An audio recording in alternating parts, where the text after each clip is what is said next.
नमस्कार। कार्यक्रम जनसवालमा यहाँलाई हार्दिक स्वागत गर्न चाहन्छु। कार्यक्रम जनसवालमा विशेष गरी हामी समसामयिक घटनाहरूसँग सम्बन्धित रहेर छलफल अनि बहस गर्नेछौँ। सम्बन्धित निकायमा हामीले पुर्याउने प्रयास गरिरहेका छौँ। पछिल्लो समयमा विश्वमा नै कोरोना भाइरसको सन्तास बढिरहेको अवस्थामा हामी कोरोना विशेष लिएर उपस्थित हुने गर्छौँ। कार्यक्रम जनसवाल मार्फत हामी विभिन्न निकायमा पुगेर छलफल अनि बहस गर्ने गरेका छौँ। सामाजिक सञ्जालबाट कोरोना भाइरसले विश्वमा नै एकदमै सन्तासको अवस्था बढाइरहेको समयमा नेपालमा पनि आज लकडाउन भएको लगभग 2 महिनाको हाराहारीमा पुगिसकेको अवस्था छ र दिन प्रतिदिन सङ्क्रमितको सङ्ख्या पनि बढिरहेको अवस्था छ। भुसको आगो झैँ सल्किरहेको छ हाम्रो देश नेपालमा पनि कोरोनाको भाइरसको सङ्क्रमित बढ्ने क्रम जारी रहेको छ। लगभग 2 महिनाको अवस्थामा पुगिसकेको अवस्था रहेको छ।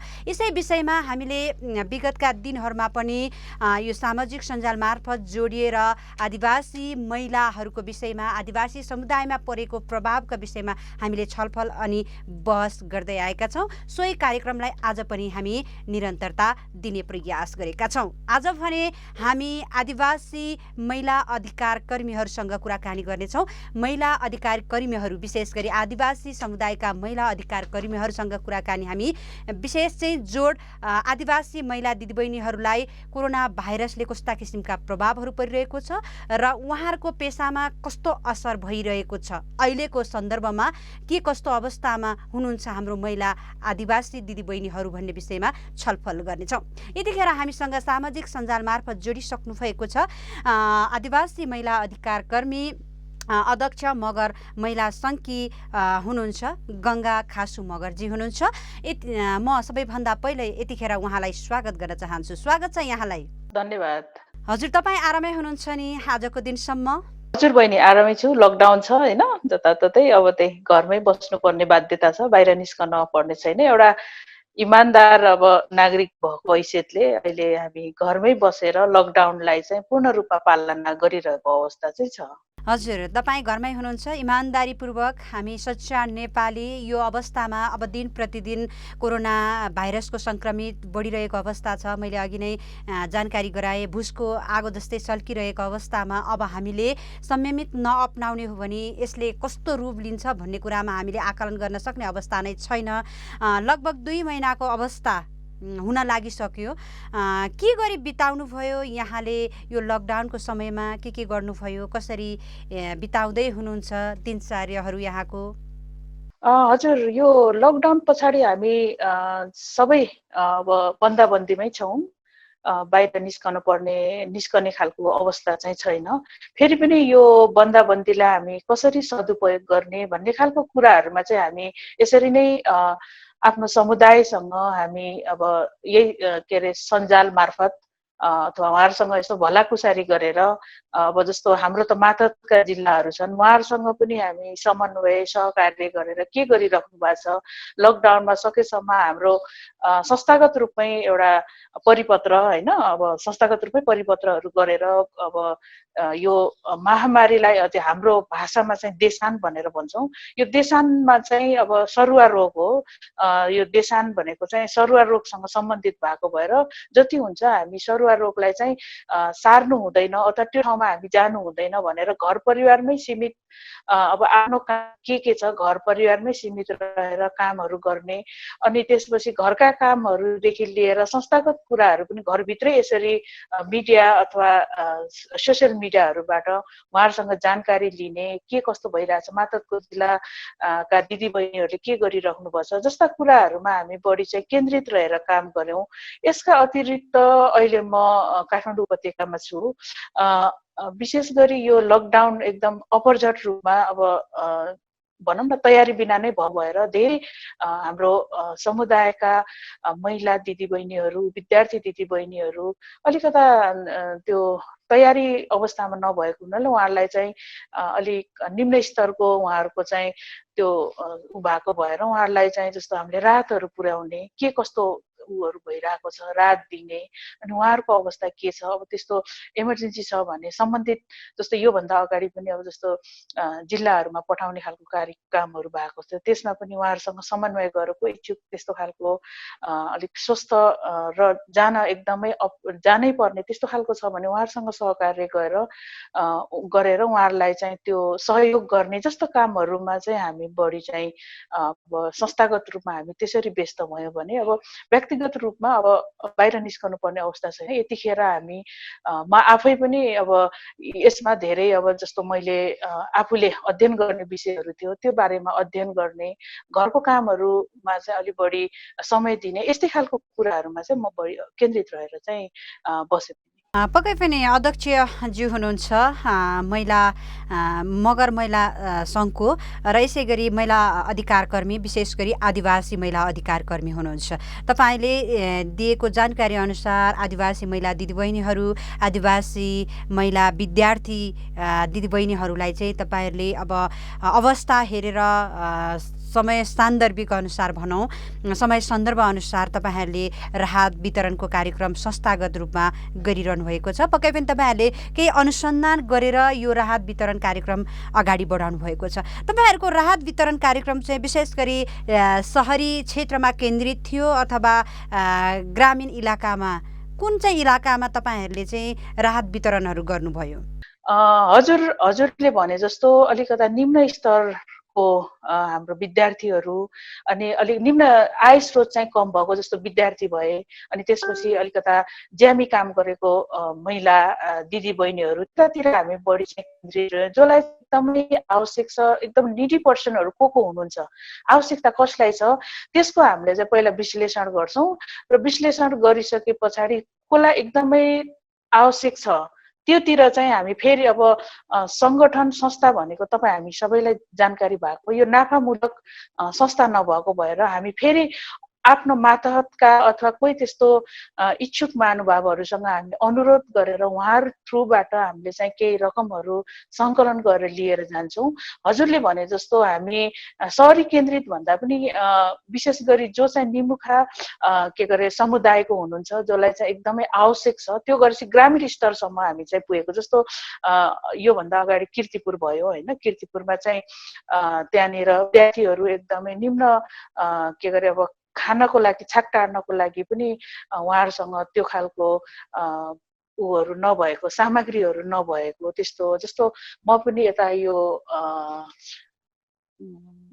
के भन्छ यो बालाजुदेखि अलि भित्र त्यो गाउँमा, तर के छ भने एउटा समस्या के छ, अहिले पनि सरकारी नियम अनुसार अब राहत भनेर चाहिँ स्वतन्त्र रूपले हिँड्न पाउने अवस्था छैन। त्यसले गर्दाखेरि त्यो बन्देजको कारणले गर्दा हामी जाने, तर कसरी जाने भनिसके पछाडि अब अलिकता दुःख गरेरै भए पनि त्यो ठाउँमा पुगेर अनि अब आफ्नो तरिकाले हामीले चाहिँ त्यो सहयोग गरिरहेका छौँ। अब जाँदाखेरि चाहिँ अलिकता हजुरले भने जस्तो हामी स्थानीय स्तरमा जानको लागि, पुग्नको लागि चाहिँ गाह्रो भइरहेको अवस्था छ। किन अब लकडाउन छ, जताततै अब गाडीहरू जाने अथवा जानु पर्नेछ, पैदलमा जतिसम्म हामी जान सक्छौँ, उहाँहरू जतिसम्म हामी कहाँ आउन सक्छ, त मिड पोइन्ट कहाँनिर छ त्यहाँनिर भेटेर स्थानीय स्तरको जो चाहिँ निमुखा हुनुहुन्छ, एकदमै आवश्यक छ उहाँहरूलाई त्यो के गरे राहतको उहाँहरूसम्म चाहिँ पुग्ने प्रयास चाहिँ गरेका छौँ।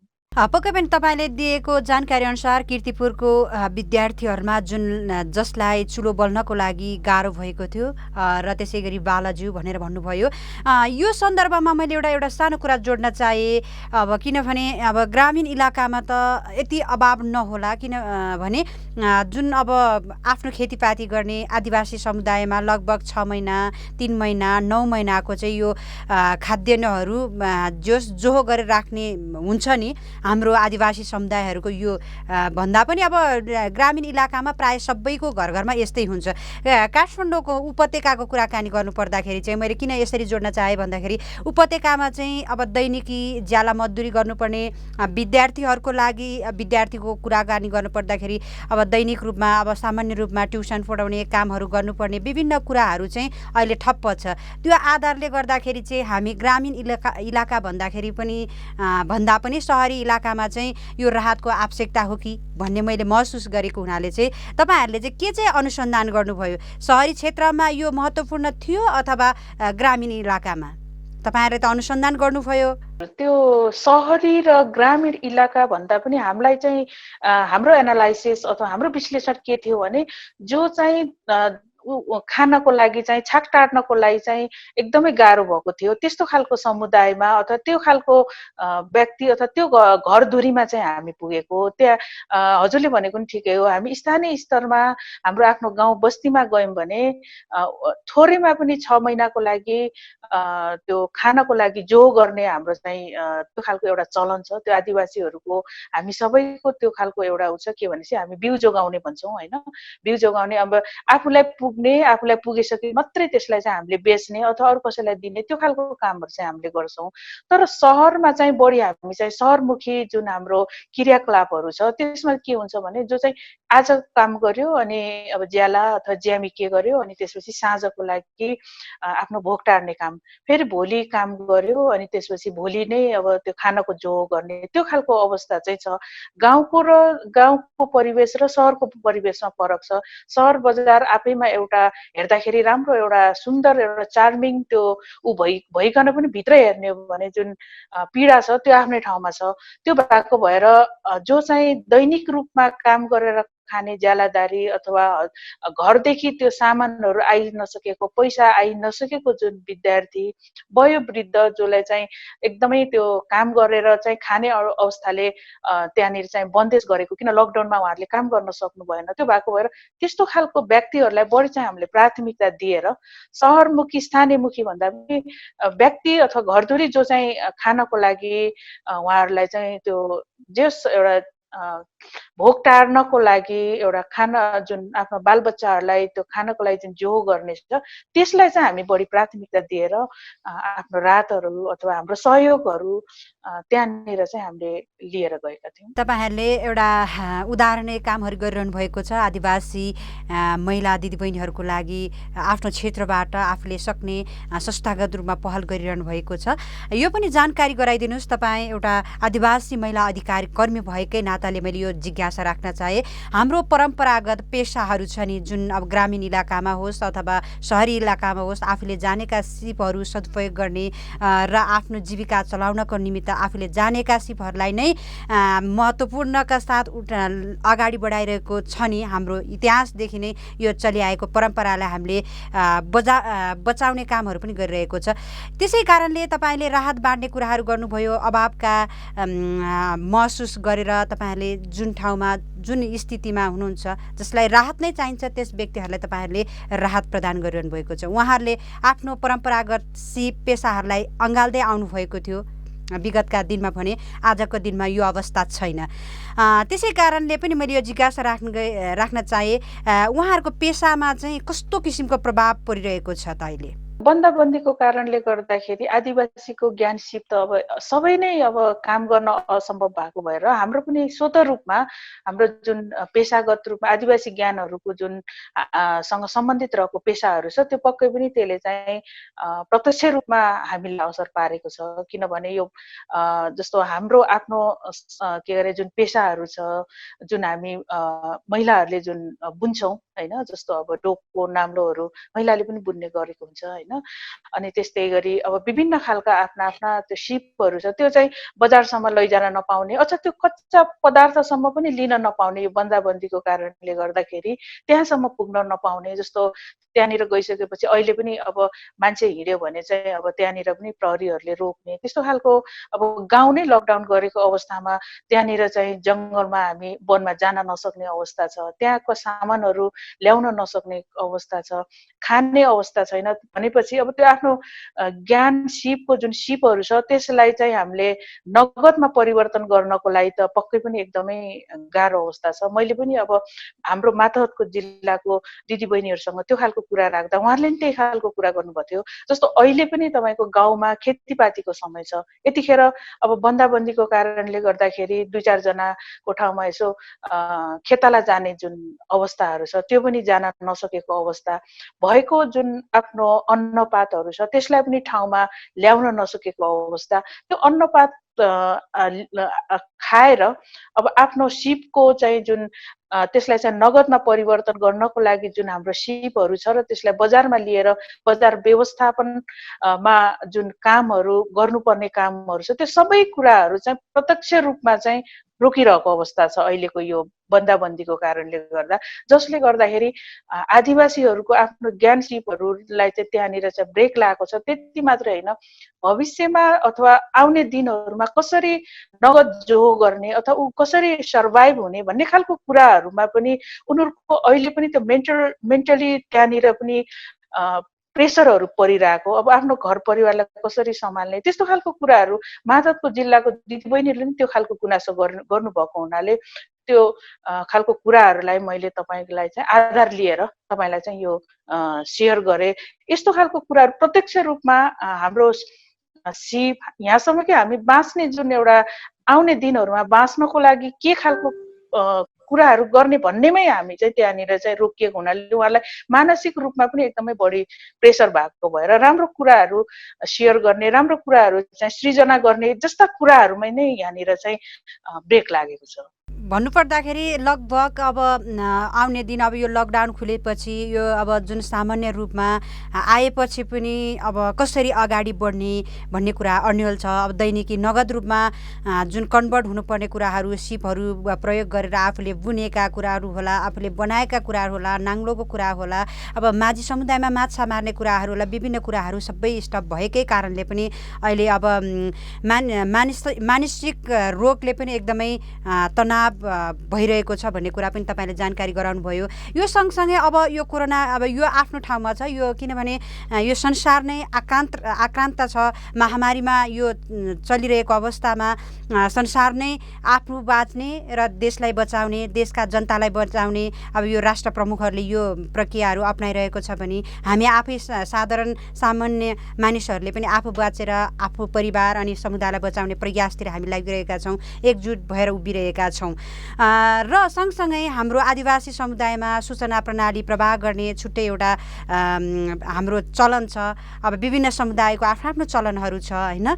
तपाईँ एउटा आदिवासी महिला अधिकार कर्मी भएका नाताले कसरी चाहिँ हामीले सूचनाहरू प्रवाह गर्न सकिन्छ, यो कोरोनाबाट बच्न सकिने हाम्रो प्रथा जनित कुराहरू छ नि के हुन सकिन्छ, हाम्रो आदिवासी महिला दिदीबहिनीहरूलाई जानकारी गराउनु पर्यो भने? राम्रो प्रश्न गर्नुभयो बहिनी, किनभने यो महामारी यो देशानलाई नियन्त्रण गर्नको लागि सबैभन्दा प्रमुख पक्ष भनेको सूचना प्रवाह नै हो। जबसम्म मानिसमा चाहिँ त्यो सूचना प्रवाह हुँदैन तबसम्म त्यो रोगले फैलिने त्यति नै बढी सम्भावना हुन्छ। हजुरले भने जस्तो यो जुन हाम्रो आफ्नै सूचना प्रवाह गर्ने हाम्रो आफ्नै चलन चल्ती छ, विशेष गरी मगरहरूको प्रथाजनित संस्थालाई हामी भेजा भन्छौँ। भेजा भन्नाले त्यहाँ चाहिँ प्रत्येक मगरहरू त्यसमा चाहिँ समूह हुन्छ र समूह अन्तर्गत त्यो भेजाले चाहिँ जुन भेजाले गरेको निर्णय छ त्यसलाई पूर्ण रूपमा तिनीहरूले चाहिँ पालना गर्नुपर्ने हुन्छ, पालना गरेको हुन्छ। पहिल्यैदेखि चलिरहेको यो एउटा विगतदेखि नै चलिआएको यो अभ्यास हो र त्यो भेजाकै समुदायमा बसेका जुन मानिसले जुन कुरा निर्णय गर्छ त्यसलाई प्रतिबद्धता र कार्यान्वयन गर्ने जिम्मेवारी चाहिँ भेजारीहरूको हुन्छ। त्यो भएको भएर यसरी चाहिँ सूचना प्रवाह हुन्छ। के अरे हामी गाउँतिर गयौँ भने जस्तो हजुरले भने जस्तो सूचना प्रवाहको कुराहरू गर्दाखेरि मैले तपाईँलाई एउटा उदाहरण के दिन्छु भने जब यो महामारी लकडाउन अथवा यो बन्दाबन्दी नेपालमा भइसकेपछि मैले जानकारी लिएँ। जानकारी लिँदाखेरि जस्तो एउटा पाल्पाको एउटा गाउँ छ जहाँ चाहिँ भेजा छ, त्यो भेजाले चाहिँ तत्कालै बैठक बसे उनीहरू यो बन्दाबन्दी भइरहेको छ भनेर उहाँहरू बैठक बस्नुभयो। बैठकमा बस्दाखेरि महामारी भन्दा पनि हाम्रो भाषामा देशान भन्छ। देशान भनेको एकदम भयानक के गरे रोगको रूपमा चाहिँ यसलाई लिन्छ। अनि त्यो भएको ल अब यहाँ देशान फैलिन थाल्यो, अब के गर्ने भनेर उहाँहरूले चाहिँ सल्लाह गर्नुभएछ। सल्लाह गर्दाखेरि अब लकडाउनको कुराहरू आयो। ल अब हामी यो देशान फैलिएपछि पुरै गाउँ नै सखाप हुन्छ, यसलाई कसरी हामी सुरक्षा गर्न सक्छौँ भनेपछि त्यो समुदायको चाहिँ कमिटी हुन्छ। कमिटीको चाहिँ प्रमुखलाई चाहिँ हामी हाम्रो भाषामा, जस्तो मगर भाषामा चाहिँ मिबु भन्छ। अनि त्यसै गरी के अरे हाम्रो अर्को भाषा के अरे हाम्रो 3वटा भाषा छ, मगर ढुट, त्यसपछि मगर खाम्पाङ र मगर काइके। मगर खाम्पाङले चाहिँ प्रमुखलाई शेर भन्छ, त्यस्तै मगर ढुटमा चाहिँ मिबु भन्छ। उहाँहरूको अध्यक्षतामा बसेर निर्णय गर्छन्। निर्णय गर्दाखेरि जस्तो अरू गाउँमा चाहिँ त्यो देशान आएको भएर त्यो गाउँमा हामी जानु हुँदैन, उताको सामान यता ल्याउनु हुँदैन, यताको सामान उता लैजानु हुँदैन। हाम्रो आफ्नो घर परिवारहरू पनि हामी आफैले सुरक्षित गरेर राख्नुपर्छ आदि इत्यादि उपायहरू त्यहाँनिर गर्छन्। उपाय निकालिसकेपछि त्यहाँबाट त्यो देशान रोक्नको लागि भनेर गाउँमा के गर्छन् भने तपाईँको के अरे त्यो पाती हुन्छ, तपाईँलाई पाती थाहा छ होला होइन? पाती अथवा त्यो हजुर त्यो वनमा पाउने जुन झार हुन्छ त्यसलाई चाहिँ क्रस गरेर त्यो माथि ढुङ्गा राखेर ल अब चाहिँ यो ठाउँदेखि चाहिँ बन्दाबन्दी भयो भनेर त्यहाँनिर चाहिँ त्यो सिमानामा, आफ्नो सिमानामा चाहिँ त्यो बन्दाबन्दीलाई त्यहाँनिर रोक्छन्। अनि रोकिसकेपछि त्यहाँको जति पनि समुदायहरू छ, समुदायले जुन त्यहाँ सूचनाहरू त्यहाँनिरबाट पाउनु भएको थियो त्यो सूचना प्रवाह गर्नको लागि प्रत्येक भेजारीहरूले एक एकजना चाहिँ आफ्नो घरको मान्छेहरू बोलाउँछन् र त्यसपछि त्यो सूचनाहरू चाहिँ लिएर जान्छन् र त्यो सूचना चाहिँ गाउँ गाउँमा आफ्नो आफ्नो टोलमा के गरे राखेर अनि त्यहाँ अलिकता त्यो के भन्छ अलिक ठुलो ढिस्का होइन, गाउँको बिचको भाग, त्यो अलिकता निश्चित एउटा केन्द्रित स्थानहरू हुन्छ। त्यहाँनिर गएर अहिलेको भेजाले चाहिँ यो खालको सूचनाहरू चाहिँ यो खालको निर्णय गरेछ, यसलाई चाहिँ हामी सबैले पालना गर्नुपर्छ भनेर मौखिक रूपमा उहाँहरूले चाहिँ त्यो सूचना चाहिँ दिनुहुन्छ। र भेजारीहरूको एउटा दायित्व के हुन्छ भने अन्तर्आत्मादेखि नै जुन कुरा उनीहरूले निर्णय गरेको छ त्यसलाई चाहिँ प्रतिबद्धता र कार्यान्वयन गर्ने चाहिँ त्यो भेजारीहरूको हुन्छ। त्यो भएको भएर त्यसले गर्दाखेरि प्रत्येक गाउँ गाउँमा अनि त्यसपछि आएर फेस टु फेस त्यो के गरे सूचना प्रवाह भएको भएर त्यहाँनिर चाहिँ महत्त्वपूर्ण तरिकाले किनभने व्यक्ति भइरहेको हुन्छ समुदायमा। र त्यहाँ चाहिँ जस्तो अहिले नेपाल सरकारले विभिन्न पत्रिकाबाट अथवा मिडियाबाट त्यो खालको कुरा हुन्छ, त्यो गाउँमा त्यो खालको कुरा चाहिँ नेपाल सरकारले दिए पनि त्यसलाई चाहिँ त्यति साह्रो त्यति प्रभावकारी हुँदैन जति गाउँको भेजाले चाहिँ निर्णय गरेको र गाउँको सूचनाले जति त्यहाँनिर चाहिँ उहाँहरूलाई त्यो बन्धनमा अथवा त्यो खालको कार्यान्वयनको लागि उनीहरू जति प्रतिबद्धता हुन्छन् त्यति सरकारले गरेको कुराहरूमा उहाँहरूलाई त्यति चासो हुँदैन। र सूचना प्रवाह चाहिँ त्यो भेजारीले जुन गर्छ त्यसलाई चाहिँ उहाँले महत्त्वपूर्ण मानेर सरकारले जे जस्तो काम गरे पनि त्यसलाई चाहिँ एउटा रिजर्भमा राखेर अथवा त्यहाँबाट पनि अझै उहाँहरू चाहिँ बलियो तरिकाले आफ्नो गाउँको समुदायलाई चाहिँ आफ्नो सूचना प्रवाह गरेर यो कुरा ठिक, यो कुरा बेठिक, यो चाहिँ गर्नुपर्छ भनेर त्यो सूचनाको चाहिँ कार्यान्वयन हाम्रोतिर चाहिँ त्यो खालको सूचना प्रवाह गर्ने प्रक्रिया चाहिँ त्यस्तो खालको छ। पक्कै पनि यहाँले दिएको जानकारी अनुसार अब यो आदिवासी समुदायको सूचना प्रणाली अब प्रवाह गर्ने प्रणालीहरू आफ्नो आफ्नो जाति अनुसार फरक फरक पाइन्छ र राज्यले चाहिँ अब यो कुरालाई पनि प्राथमिकता दिनुपर्छ भन्ने यहाँको भनाइरहेको छ। हामी यहाँको जिज्ञासाले पक्कै पनि धेरै दर्शक महानुभावहरू आदिवासी समुदायमा लाभान्वित हुनेछ भन्ने मैले विश्वास गरेकी छु। र जाँदा यो पनि जानकारी गराइदिनुहोस्, यो लकडाउनको लगभग 2 महिनाको सङ्घारमा हामी उभिरहेका छौँ। तपाईँले पनि पत्र पत्रिका पढिरहनु भएको छ, समाचारहरू पनि हेरिरहनु भएको होला पक्कै पनि। अब दिन प्रतिदिन सङ्क्रमितको सङ्ख्या बढिरहेको अवस्थामा चाहिँ अब कसरी हामी बच्न सकिन्छ र कसरी यसबाट बच्नको लागि के गर्नुपर्छ, यहाँले छोटो मिठो सन्देश अब राख्न सक्नुहुनेछ। विशेष गरी यो देशानलाई नियन्त्रण गर्नको लागि राज्य पक्ष आफ्नो ठाउँमा छ, तर हाम्रो आफ्नै हाम्रो प्रथाजनित संस्था छ, त्यो मार्फत गरेको खण्डमा निश्चित जो चाहिँ स्थानीय स्तरका जुन आदिवासी अथवा त्यहाँको समुदाय छ त्यसलाई चाहिँ त्यो कार्यान्वयन गर्नको लागि विशेष गरी यो कोरोना जुन अहिले विश्वमै आतंक गरेको जुन यो महामारी जुन छ अथवा यो देशान छ त्यसलाई नियन्त्रण गर्नको लागि चाहिँ हाम्रो संस्थागत रूपमा जुन एउटा प्रथाजनित संस्था छ त्यहाँबाट चाहिँ त्यसलाई चाहिँ प्रयोग गरेको खण्डमा पक्कै पनि त्यो प्रभावकारी हुन्छ। किनभने हामी चाहिँ त्यो संस्था प्रति चाहिँ उत्तरदायी छौँ। हामी उत्तरदायी छौँ, व्यक्ति हाम्रो चाहिँ एउटा समुदायगत रूपमा हामी काम गर्ने एउटा चाहिँ सामूहिक प्रतिबद्धतामा चाहिँ हामी चाहिँ बढी त्यहाँनिर चाहिँ रमाउने एउटा चाहिँ समुदाय भएको भएर जुन हाम्रो परम्परागत संस्था छ त्यसको मार्फत चाहिँ राज्यले यस्तो खालको कुराहरू दिशानिर्देश गरेमा यस्तो खालको कुराहरूलाई चाहिँ राखेको खण्डमा यो चाहिँ राम्रो हुने थियो जस्तो लाग्छ।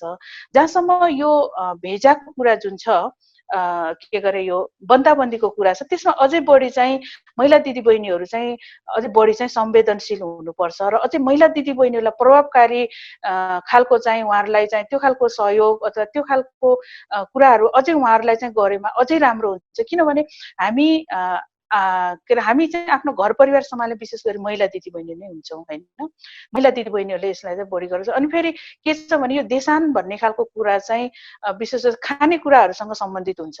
के खाँदा ठिक, के खाँदाखेरि चाहिँ हामीमा चाहिँ त्यो भनौँ न इम्युनिटी पावरहरू चाहिँ अगाडि बढ्नको लागि अथवा इम्युनिटी पावर चाहिँ बलियो गराउन के गर्नुपर्छ भन्ने खालको कुराहरू चाहिँ महिला दिदीबहिनीहरू अझै बढी संवेदनशील हुन्छ। त्यो भएको भएर अलिक महिला मैत्री अथवा महिला केन्द्रित कामहरू त्यसलाई चाहिँ फोकस गरेमा चाहिँ त्यहाँनिर अझै प्रभावकारी हुन्छ। र हामी के छौँ भने हाम्रो घर परिवार आदि इत्यादि चाहिँ अझै बढी चाहिँ महिला दिदीबहिनीहरू चाहिँ बढी इमान्दारी र यो रोगप्रति जुन संवेदनशीलता छ त्यो चाहिँ महिला दिदीबहिनीहरू भएको भएर राज्य पक्षबाट अथवा हाम्रो समुदायबाट पनि त्यो खालको कुराहरूलाई अलिक प्रभावकारी कार्यान्वयन गर्ने हो भने र पक्कै पनि त्यो देशानलाई नियन्त्रण गर्ने भने महिला दिदीबहिनीहरू चाहिँ अलिक बढी संवेदनशील र राज्य पक्ष पनि त्यतातिर चाहिँ अलिक ख्याल गरेको खण्डमा पक्कै पनि त्यहाँनिर चाहिँ यो नियन्त्रण गर्नको लागि चाहिँ एकदम सजिलो, छिटो र सहज तरिकाले चाहिँ यो जुन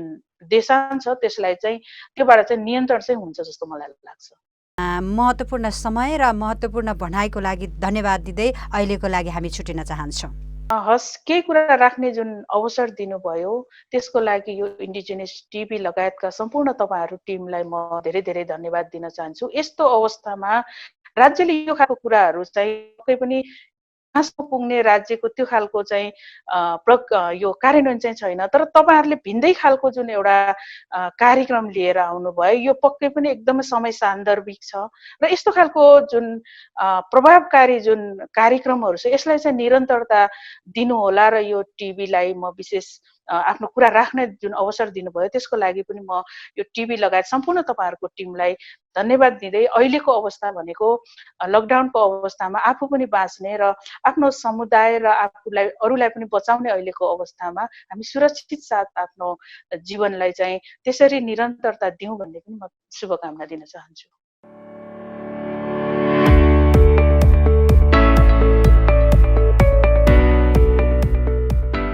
छलियाब आपिम्ब नै महामारी नियन्त्रण लब ताइदे छ्याब उपायको तुखो विश्वदे बेले आछेनले नरिबा कोरोना महामारी ने क्या जोगेब लागिरी पिउबरी छिबरी सु हुइना यही मडरी खानासम्म आछुइना सुरी मास खेना वा रुमालै होइन खानसम्म तिरै कारे टिसी केलना नेमी मुबक ल्योरी आयाना रोसैमी वा अरू मिमोदे तोभा तेरी सोलो पिउलो पाइला क्यानैले तालना यो आघ्रिना आघोइना ताप खबा खबै लस्या तिरीले बेरसम्म कष्ट तस्या वा कास्या कारबा पिउस्या जिउ प्लाबा पारबा म्रोस्या न्यू खैबदे कोरोना संक्रमण तबै तलखाम गार्बे स्वास्थ्य केन्द्र वा अस्पतालरी चाँडियाना महामारी ने क्या शोभा लगिरी आउनी लमिसी आता ताई कृषि लल्तु निसी आई होसियार तसी मिसैबा कोरोना भाइरस दे टोसी पिना इन्डिजिनियस टेलिभिजन।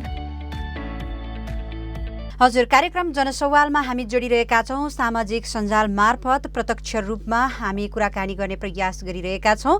भर्खरै मात्र गङ्गा खासु मगरसँग हामीले कुराकानी गऱ्यौँ आदिवासीको ज्ञान र सूचना प्रणाली सम्बन्धी र आदिवासी महिलाहरूमा कस्ता किसिमका प्रभावहरू परिरहेको छ कोरोनाको कारणले भन्ने विषयमा हामीले कुराकानी गरिसकेका छौँ र यसै गरी हामी सामाजिक सञ्जाल मार्फत जोडिने प्रयास गरिरहेका छौँ। यसै गरी हामीसँग आदिवासी महिला अधिकार कर्मी हुनुहुन्छ। उहाँले आदिवासी समुदायमा निकै लामो समयदेखि समय व्यतीत गर्दै आउनुभएको छ। निकै उहाँको ठुलो योगदान रहेको भएको छ र यो कोरोनाको कारणले अब महिला आदिवासीहरूमा कस्ता किसिमको प्रभावहरू परिरहेको छ र कसरी हामीले नियन्त्रण गर्न सकिन्छ। दिन प्रतिदिन कोरोना भाइरसको सन्तास बढिरहेको अवस्थामा चाहिँ अबको दिनमा कसरी न्यूनीकरण गर्न सकिन्छ, न्यूनीकरण गर्नको लागि आदिवासी समुदायमा कस्ता किसिमका सूचना प्रवाह गर्ने प्रणालीहरू छ भन्ने विषयमा कुराकानी गर्नको निमित्त हामीसँग जोडिसक्नु भएको छ सुनिल लामाजी सामाजिक सञ्जाल मार्फत। सबैभन्दा पहिले म यस कार्यक्रममा उहाँलाई स्वागत गर्न चाहन्छु। स्वागत छ यहाँलाई।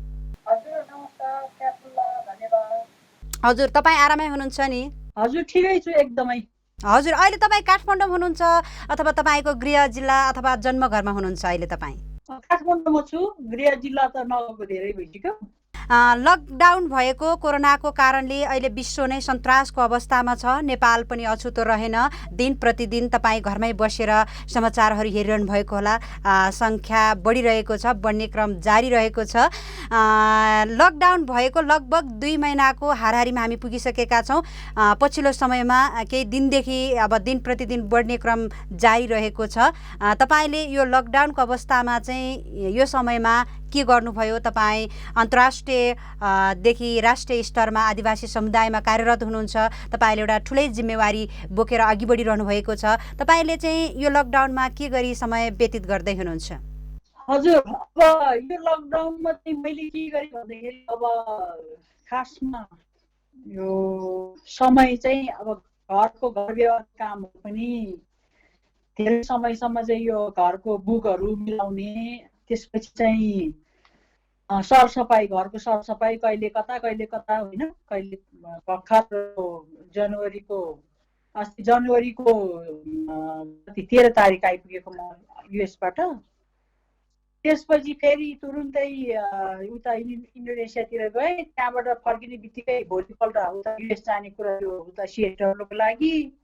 ठिकै यो उसले गर्दा यो कोरोनाले गर्दाखेरि बन्द भइसकेपछि यो अवधिमा चाहिँ मैले किताब मिलाउने, तल चाहिँ घरको गार्डनहरू सफा गर्ने, त्यो मात्रै नभएर अब आदिवासी महिलाहरूलाई यो लकडाउन असरले गर्दाखेरि खासमा अब उनीहरूको अवस्थाहरू के छ भन्ने कुरा चाहिँ हाम्रो संस्थाको चाहिँ 7वटै प्रदेशहरूमा महिला कोअर्डिनेटरहरू छ र त्यो महिला चाहिँ कोअर्डिनेटरहरूलाई चाहिँ हाम्रै कर्मचारीहरू मार्फत उहाँहरूको अवस्थाहरू बुझ्ने, उहाँहरूको चाहिँ के छ स्थिति यो लकडाउनले, खानापिनादेखि लिएर हिंसाको घटनाहरू के छ भन्ने स्थिति बुझे उहाँहरूलाई के भन्छ खबरहरू चाहिँ सोध्न लाउने फोनबाट। अनि विभिन्न गरेर चाहिँ अहिले हामी रिपोर्टहरू तयार गर्दैछौँ देशभरिको नै यो लकडाउनको स्थिति। अनि त्योहरू भयो र अनि अरू यो काठमाडौँ उपत्यकामा बस्ने दिदीबहिनीहरूको पनि अवस्थाहरू के छ भन्ने विषयमा हामी हाम्रो प्रत्येक सोमबार दिनको 1 बजे हाम्रो चाहिँ बोर्ड र स्टाफहरूको चाहिँ भाइबर मिटिङ हुन्छ। त्यो मिटिङमा चाहिँ हामी हप्ताभरि के गर्यौँ, आगाको अवस्था के छ भन्ने हाम्रो छलफल हुन्छ र हप्ताभरि आगामी 1 हप्ता हामी के गर्छौँ भन्ने कुरा चाहिँ हामी एजेन्डा पास गर्छौँ भाइबर मिटिङले। त्योहरू गरेर चाहिँ त्यो कामहरू भइरहेछ। र अर्को चाहिँ हामीले यो उपत्यकामा भएको सुत्केरी, त्यसपछि चाहिँ क्यान्सर पीडित, त्यसपछि किडनी पीडित, त्यसपछि घरेलु कामदार, त्यसपछि चाहिँ अनि यो डेली ज्यालादारीमा काम गर्ने आदिवासी दिदीबहिनीहरूको लागि चाहिँ केही मात्रामा सहयोग त्यस्तै कामहरू गरिरहेको छ यो लकडाउनको अवधिमा। हजुर, तपाईँले दिएको जानकारी अनुसार, सूचना अनुसार अब सुत्केरी महिला, घरेलु कामदारहरू, क्यान्सर पीडित लगाई अब किडनी पीडितहरूको लागि तपाईँहरूले राहत वितरण गरिरहनु भएको छ, सहयोग गरिरहनु भएको छ, एकदमै उदाहरणीय काम गरिरहनु भएको छ। तपाईँ एउटा आदिवासी महिला अधिकार कर्मी भएकै नाताले राष्ट्रिय तथा अन्तर्राष्ट्रिय स्तरमा आदिवासी महिलाहरूसँग तपाईँ लिङ्कअप हुनुहुन्छ, जोडिरहनु भएको छ। तपाईँले दिएको जानकारी अनुसार प्रत्येक हप्ता तपाईँहरू मिटिङ गरिरहनु भएको छ, छलफल गरिरहनु भएको छ, बहस गरिरहनु भएको छ। विशेष गरी नेपालकै सन्दर्भमा कुराकानी गर्नु पर्दाखेरि 7वटै प्रदेशमा चाहिँ तपाईँहरूले छलफल गरेर बहस गरेर आगामी दिनमा आदिवासी महिलाहरूलाई कसरी अगाडि बढाउन सकिन्छ भन्ने विषयमा छलफल गरिरहनु भएको छ, एउटा अनुसन्धान गरिरहनु भएको छ। यो अनुसन्धानको आधारमा तपाईँले गरेको मिटिङको आधारमा, तपाईँले छलफल बहस गरेको आधारमा चाहिँ 7वटै प्रदेशमा तपाईँ जोडिनु भएको छ। त्यसैको आधारमा चाहिँ यो जानकारी गराइदिनुहोस्। अहिले नेपालको 7वटा प्रदेश, नेपालभरिको आदिवासी महिला दिदीबहिनीको स्थिति चाहिँ कस्तो रहेको छ? यो लकडाउनको कारणले कस्ता किसिमको प्रभावहरू पारिरहेको छ त? यस्तो छ, अब हामीले खासमा एक्चुअल डाटा त हामीले लिन सकेका छैनौँ। हाम्रो फोकल पर्सन अथवा हाम्रो त्यहाँ प्रदेशको कोअर्डिनेटरको मार्फत हामीले चाहिँ डाटाहरू लिएको हौँ होइन।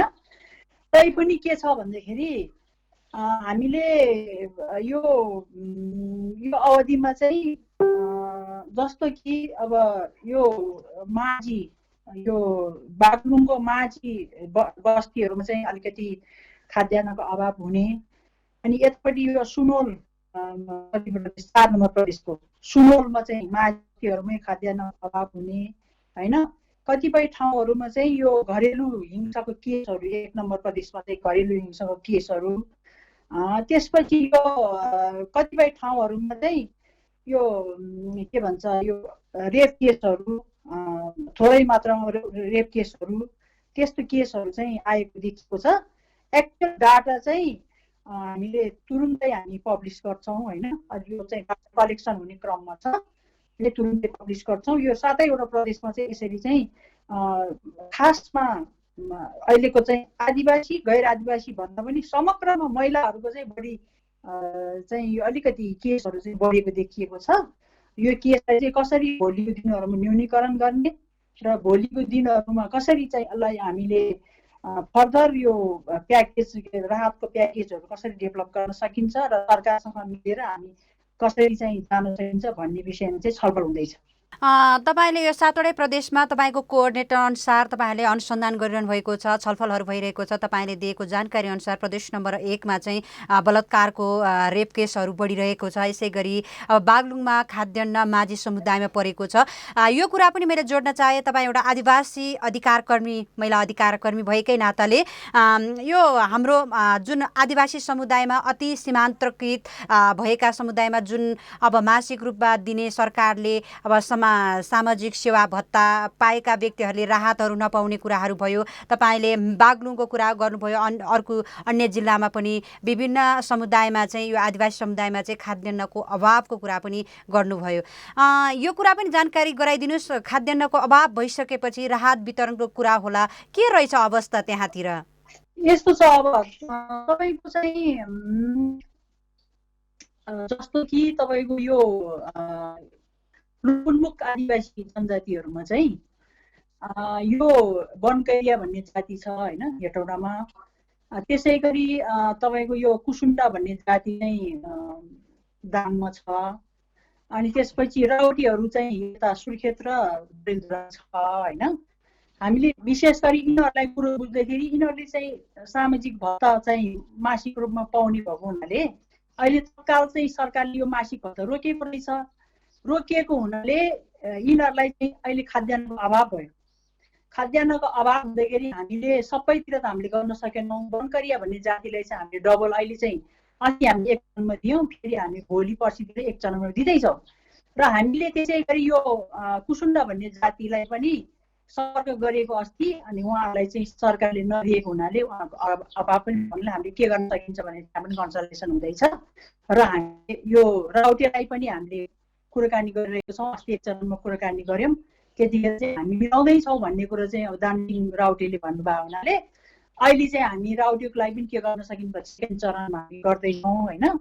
र यो अलिकति के हो भन्दाखेरि यो भयो लोकमुखको कुरा। अब अर्को चाहिँ तपाईँको चाहिँ यो सीमान्तकृत अति सीमान्तकृत माझी अरू जातिहरूको हकमा चाहिँ के भयो भने सरकारले निश्चित रूपमा राहतको प्याकेजहरू पनि खासै उपलब्ध भए पनि नगण्य रूपमा उपलब्ध हुने र केही मात्रामा कोही चाहिँ आदिवासीहरूमा चाहिँ कोही सीमान्तकृत अति सीमान्तकृत आदिवासीहरूमा चाहिँ तपाईँको यो के भन्छ यो के भन्छ नागरिकताहरू के प्रमाणहरू चाहिने, त्यो नागरिकताको प्रमाणहरू चाहिने भएको हुनाले उनीहरू त्यो सुविधाबाट पनि वञ्चित हुने त्यस्तो अवस्थाहरू देखिएको छ। त्यसको लागि चाहिँ हामीले चाहिँ अलिकति यो लकडाउन पछि अथवा लकडाउनको पिरियड पनि त्यसलाई कसरी एडभोकेसी गर्ने, कसरी एडभोकेसी थ्रो उनीहरूमा चाहिँ उनीहरूको पहुँच त्यहाँ बढाउने भन्ने कुरो चाहिँ यो पोलिसी लेभलमा पनि हामी कुराकानी हुँदैछ र यो यो यो यो यो अरूको कामहरू पनि हामी गर्दैछौँ।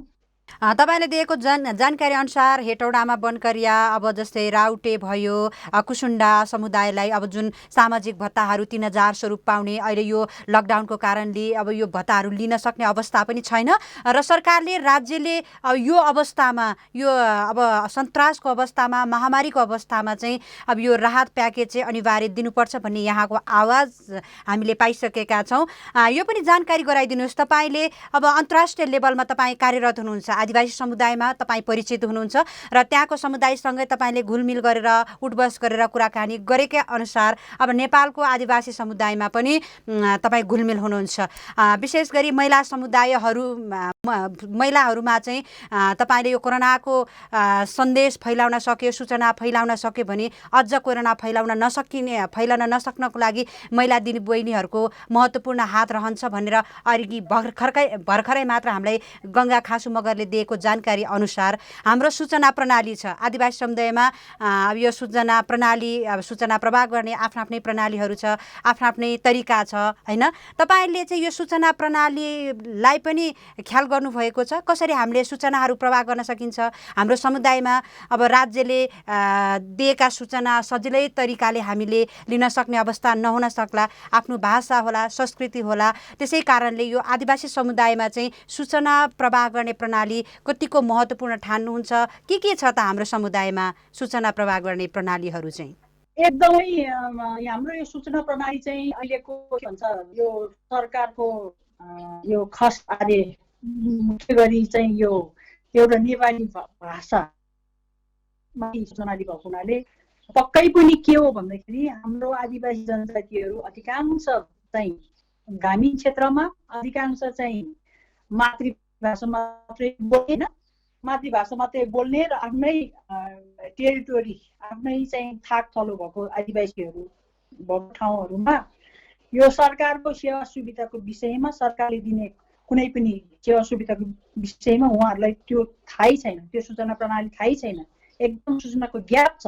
त्यो कसरी भन्दाखेरि मातृभाषामा शिक्षा दिने अथवा मातृभाषामा सूचना दिने प्रणाली नभएको हुनाले त्यो किसिमको ग्यापहरू भयो, त्यो किसिमको एक्सेसहरू उहाँहरूले लिन सक्नु भएन।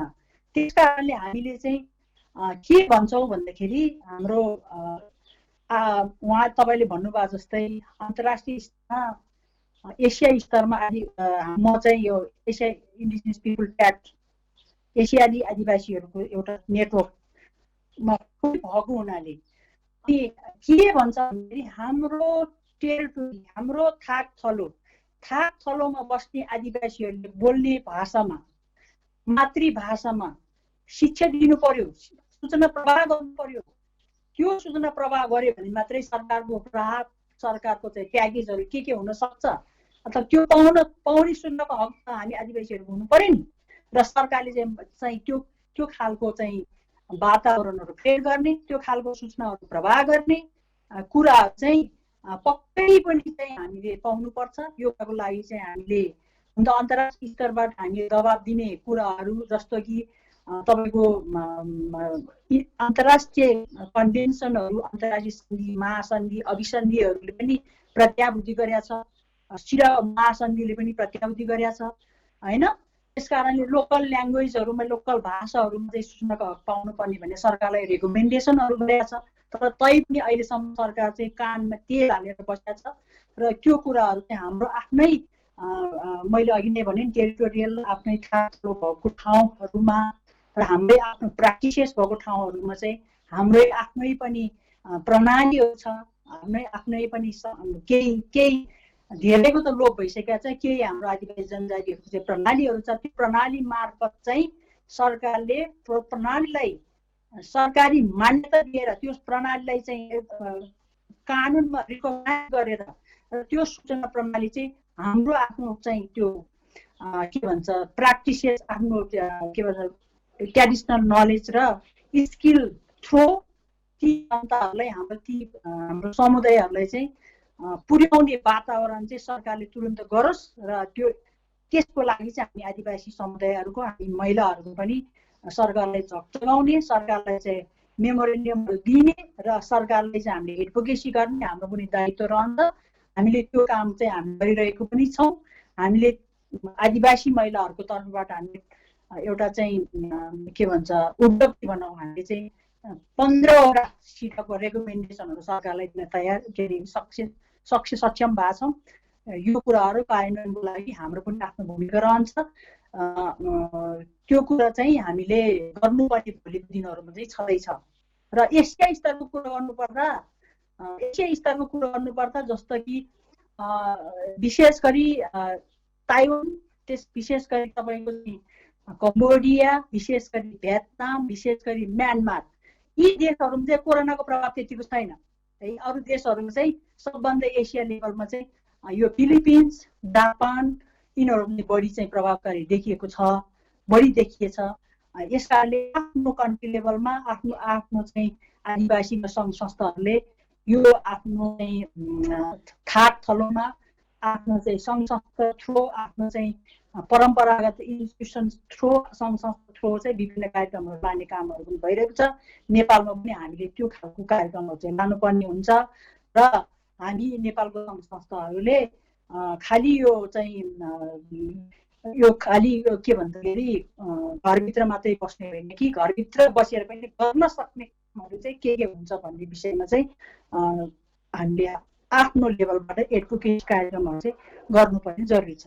पक्कै पनि तपाईँले दिएको जानकारी अनुसार अब अन्तर्राष्ट्रिय स्तरमा पनि अब भियतनाम, अब कम्बोडियातिर चाहिँ यो कोरोनाको सङ्क्रमित छैन। अब त्यहाँको आदिवासीहरूले पनि विभिन्न कम छ, नेपालको तुलनामा भनौँ विश्वकै स्तरको तुलनामा चाहिँ अब कम छ भन्ने कुरा अब तपाईँले त्यहाँको गतिविधिको बारेमा पनि जानकारी गराउनु भएको छ। आदिवासी समुदायमा अलिकति महिला दिदीबहिनीहरू स्वतन्त्र रूपमा हिँड्न पाउने स्वतन्त्रता पाइन्छ।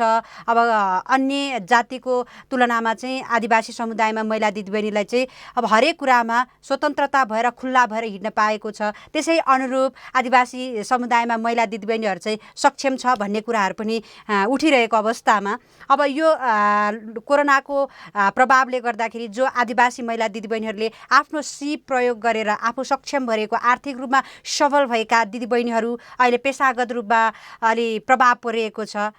तपाईँको अब अनुभव अनि तपाईँले गर्नुभएका अनुसन्धानको आधारमा चाहिँ कस्तो असर परिरहेको छ हाम्रो आदिवासी समुदायमा पेसागत रूपमा चाहिँ?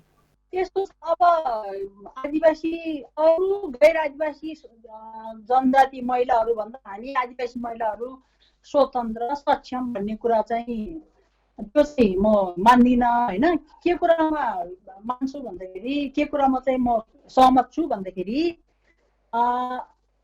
अलिकति होइन यस्तो छ, होइन यस्तो भन्छ क्या, यसलाई चाहिँ पक्कै पनि घरभित्रको कुरा गर्नुपर्दा है, घरभित्र हाम्रो घरभित्र हिजोको हाम्रो आदिवासी समुदायको हाम्रो परम्परागत हाम्रो के भन्छ त्यो परम्परा, हाम्रो परम्परा चाहिँ के थियो भन्दाखेरि छोराछोरीलाई भेदभाव नगर्ने, अनि अलिकति आमाहरूको भूमिका चाहिँ अलिकति बेसी नै रहने, आमाको चाहिँ निर्णायक भूमिका हुने, त्यो कुराहरू चाहिँ हिजो पक्कै पनि थियो र आज पनि केही मात्रामा हाम्रो आदिवासी समुदायभित्र चाहिँ छ। तर पितृसत्तात्मक अब हिजोको पितृसत्तात्मक नीति, सरकारको नीति, सामाजिक संरचनाले गर्दाखेरि हाम्रो आदिवासी सङ्घ संस्थाभित्र, आदिवासीको घर होइन, अलिकति समाजभित्र अहिले चाहिँ पितृसत्तात्मक समाजको संरचना चाहिँ घुसिसक्यो। त्यसकारण तपाईँले हेर्न सक्नुहुन्छ, बोल्न त पाउँछ, बोल्न नपाउने होइन, तर के भन्छ हेर्नुहोस् नेपालकै प्र्याक्टिस, नेपालको प्र्याक्टिस के हेर्नुहोस् भन्दाखेरि कुनै पनि हाम्रो जातीय संस्थाको कुरो गर्नुहोस्, नेपालमा हाम्रो अति बहुसङ्ख्यक जातीय संस्थाहरूमा पनि किरात राई याफ भन्ने एउटा जातीय संस्था छ। त्यो किरात राई याफ भन्ने जातीय संस्थामा एउटा अध्यक्ष भएको छ। भर्खरै थकाली समाजमा भयो है, पोहोर मात्रै। योभन्दा अरू जाति संस्थामा कुरैमा पनि मलाई अध्यक्ष भएको छैन। अब जनजाति महासङ्घमा त कुरै हुने कुरै भएन है। त्यस कारणले अर्को पनि प्रोग्रामहरू, कुनै पनि नेसनल लेभलको प्रोग्रामहरू भयो, इन्टरनेसनल लेभलको कार्यक्रमहरू हुँदाखेरि पनि महिलाहरू अग्रैसम्म कहीँ पनि हुँदैन, अग्र भूमिकामा कहीँ पनि छैन, लिडरसिपमा कहीँ पनि देखिएको छैन।